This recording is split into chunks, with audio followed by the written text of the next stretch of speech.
Hello students, how are you? Today we are start with the chapter 10 and the headline is our important industry यानी हमारे महत्वपूर्ण उद्योग। इस chapter में हम लोग अपने इंडस्ट्रीज यानी उद्योग के बारे में जानेंगे जहाँ पर हमारे निजी ज़िंदगी में इस्तेमाल की जाने वाली बहुत सी आवश्यक चीज़ों का उत्पादन किया जाता है। So let's start. Industries play a vital role in the growth and development of a nation. जो हमारे उद्योग हैं वो हमारे इंडस्ट्रीज है वो किसी भी राष्ट्र, जो इंडस्ट्रीज होते हैं वो किसी भी नेशन यानी किसी भी राष्ट्र के ग्रोथ यानी वृद्धि डेवलपमेंट यानी विकास में एक महत्वपूर्ण भूमिका निभाते हैं। ठीक है, तो आगे पढ़ेंगे। The process of a country depends on a great extend on the growth of the industrial it has. किसी भी देश की जो प्रक्रिया है यानी प्रोसेस है वो बहुत हद तक उद्योग के विकास पर ही निर्भर करती है।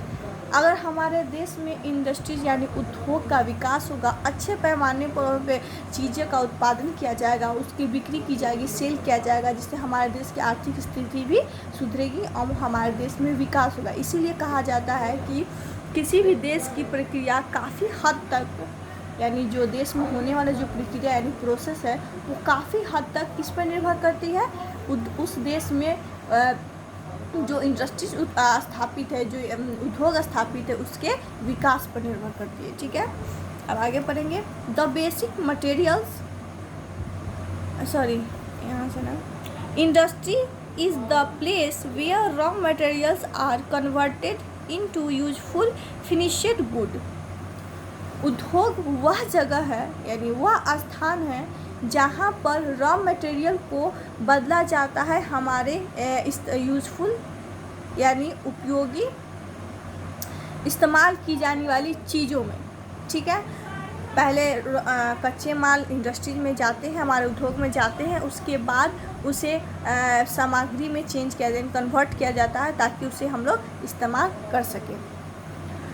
The basic materials needed to manufacture any product are called raw materials।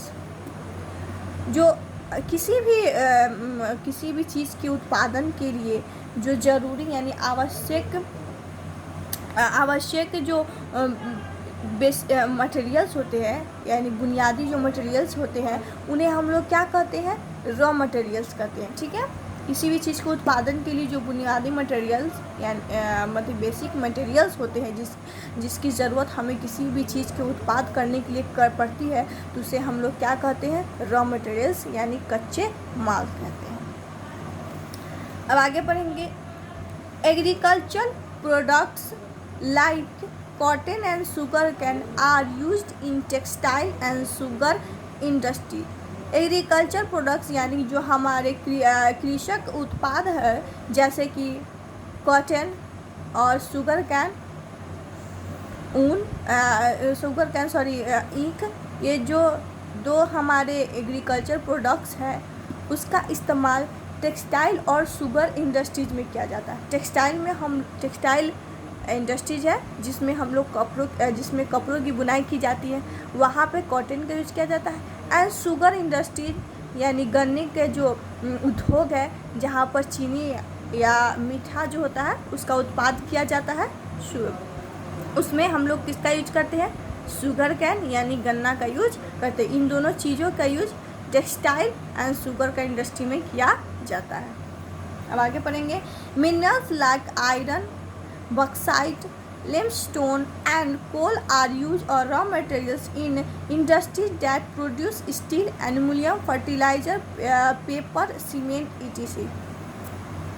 जो हमारे मिनरल्स हैं यानी खनिज पदार्थ जैसे कि हो गया आयरन, बॉक्साइट, लिमस्टेन, कोयला, ये सब जो रॉ मटेरियल्स है यानी जो कच्चे माल है उनका उपयोग ऐसे उद्योगों में किया जाता है जहाँ पर steel, aluminium, fertiliser, paper, cement आदि का उत्पादन किया जाता है। यानी जिस इंडस्ट्रीज में steel, aluminium, fertiliser, paper, cement का उत्पादन किया जाता है वहाँ पे मिनरल्स यानी खनिज पदार्थ जैसे कि बक्साइट हो गया, लिम्स हो गया, कोयला हो गया, ये सब रॉ मटेरियल्स के रूप में इस्तेमाल किया जाता है, यानी कच्चे माल के रूप में इस्तेमाल किया जाता है।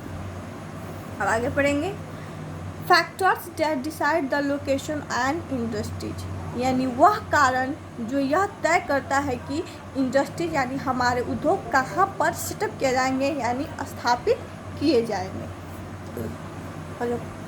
चलिए पढ़ें। There are many factor that decided the location of an industry, हमारे पास यानी यहाँ बहुत ऐसे कारण हैं यानी कारक है जो यह तय करते हैं कि इंडस्ट्रीज कहाँ पर स्थापित की जाएगी या इंडस्ट्रीज का लोकेशन तय किया जाता है। अब आगे पढ़ेंगे द फर्स्ट थिंग यानी पहली जो चीज़ है इज फाइनेंस और capital without which we can not set up or run an industries, यानी जो हमारी जो पहली ज़रूरत की पहली जो चीज़ है जिसकी वजह से इंडस्ट्री तय किया जाएगा कि इंडस्ट्री स्थापित किया जाएगा वो है फाइनेंस यानी वित्त और कैपिटल यानी पूंजी। इसके बिना हम लोग किसी भी इंडस्ट्रीज को स्थापित नहीं कर सकते हैं, उसको नहीं चला सकते हैं।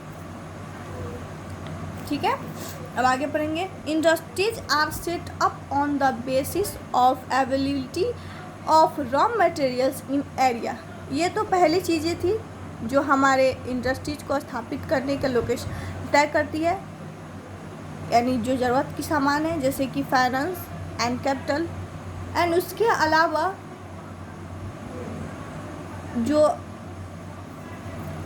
अलावा हम लोग और क्या चीज़ तय करती है वो देखेंगे। Industries are set up on the basis of availability of raw materials in area, यानी जो आमतौर पर जो हमारी इंडस्ट्रीज है वो कहाँ पर स्थापित किए जाते हैं, वैसी एरिया जहाँ पर रॉ मटेरियल हमें आसानी से अवेलेबल हो सके यानी प्राप्त हो सके। जिस एरिया में हमारे जो रॉ मटेरियल्स है वो आसानी से मिल सके वैसी जगहों पर इंडस्ट्रीज की स्थापना की जाती है। अब आगे पढ़ेंगे फॉर एग्जांपल, अगर आप लोग एग्जांपल यानी उदाहरण के रूप में लिख लीजिए तो textile mills are located near cotton growing area.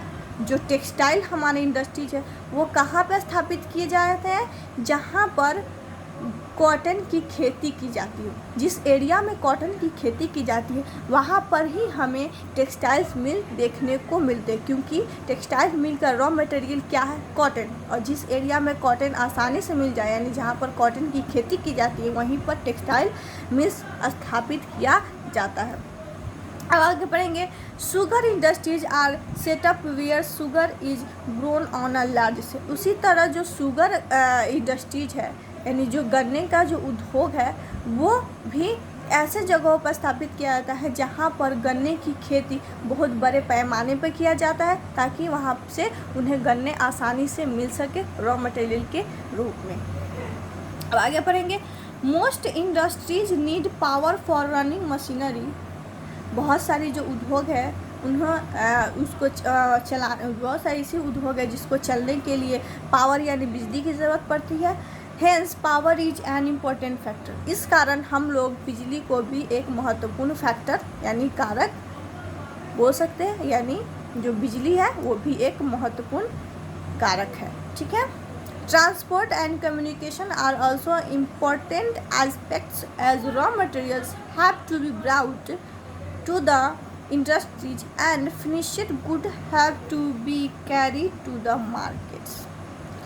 Power, area, fence, finance and capital तो ये सब तो हो गया।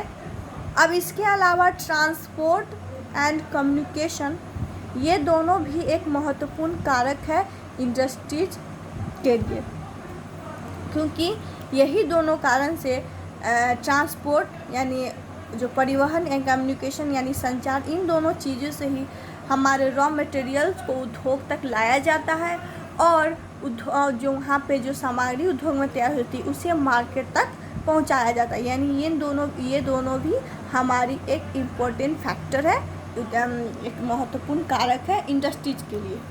इन दोनों से ही सामान को हमारे इंडस्ट्रीज में लाया जाता है। उसके बाद जब वो कन्वर्ट हो जाती है गुड्स में तो उसे मार्केट तक पहुंचाया जाता है। ठीक है,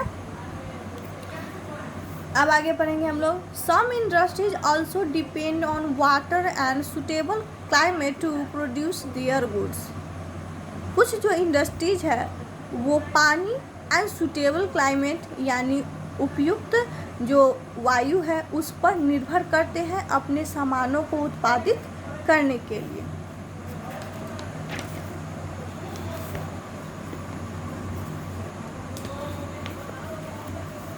नाउ टर्न द पेज। अब हम लोग पढ़ेंगे क्लासिफिकेशन ऑफ इंडस्ट्रीज, यानी हमारे उद्योगों का वर्गीकरण। क्लासिफिकेशन मीन्स वर्गीकरण, यानी हमारे उद्योग को कितने भागों में बांटा गया है वो देखेंगे। Industries can be termed as a large, medium और small based on the capital needed to establish them.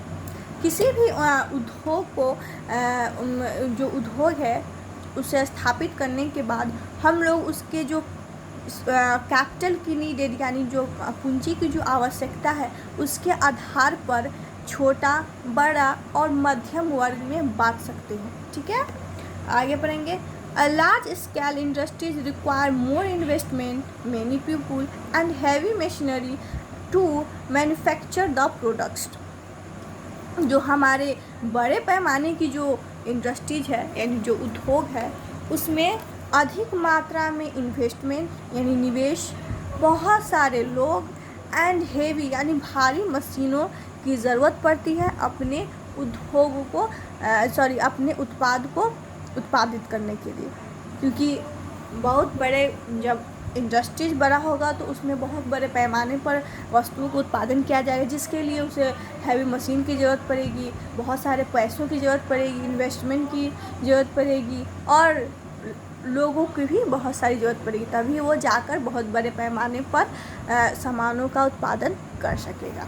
ठीक है, अब आगे पढ़ेंगे। Steel plants, oil refinery, fertiliser plants and locomotives are a few example of large scale industries. जो हमारे steel plants हैं, oil refinery यहाँ पर जहाँ पर तेल का निर्माण किया जाता है, फर्टिलाइजर प्लांट्स एंड लोकोमोटिव यानी रेलगाड़ी, रेल इंजन, ये सब जो इंडस्ट्रीज है वो हम लोग वो जो ये जो इंडस्ट्रीज के जो नाम जो सामान जो उत्पादित किए जाते हैं जैसे स्टील प्लांट, ऑयल रिफाइनरी, ये जो इंडस्ट्रीज है उसे हम लोग एक लार्ज स्केल इंडस्ट्रीज के उदाहरण के रूप में देख सकते हैं। ये सब लार्ज स्केल इंडस्ट्रीज के अंतर्गत आते हैं। इनमें बहुत सारे लोगों, बहुत सारे हैवी मशीनें एंड बहुत सारे पैसों की ज़रूरत पड़ती है। आगे बढ़ेंगे। Small scale industries employ a few people and use small machines. और जो हमारे स्मॉल यानी छोटे पैमाने की जो कंपनियां हैं उसमें बहुत कम लोग एंड छोटी मशीनों की ही आवश्यकता पड़ती है, उसमें बहुत सारे लोग और हैवी मशीन की ज़रूरत नहीं पड़ती है। Industries making plastic goods, utensils, brass wares and hosiery are small scale industries. जिस तरह हम लोग ऊपर ये सब बड़े लार्ज स्केल इंडस्ट्रीज के एग्जांपल देखे थे, उसी तरह यहाँ पर हम लोग छोटे इंडस्ट्री के एग्जांपल देख लेंगे। जैसे छोटे जो हमारे उद्योग होते हैं उसमें प्लास्टिक के सामानों का उत्पादन किया जाता है, यूटेंसिल यानी बर्तन को बनाया जाता है, ब्रशवेयर्स यानी हॉजरी, ये सब उत्पादन किया जाता है छोटे स्केल इंडस्ट्रीज में यानी छोटे पैमाने के उद्योगों में। ठीक है, नेक्स्ट पॉइंट हम लोग नेक्स्ट डे पढ़ेंगे। So good bye.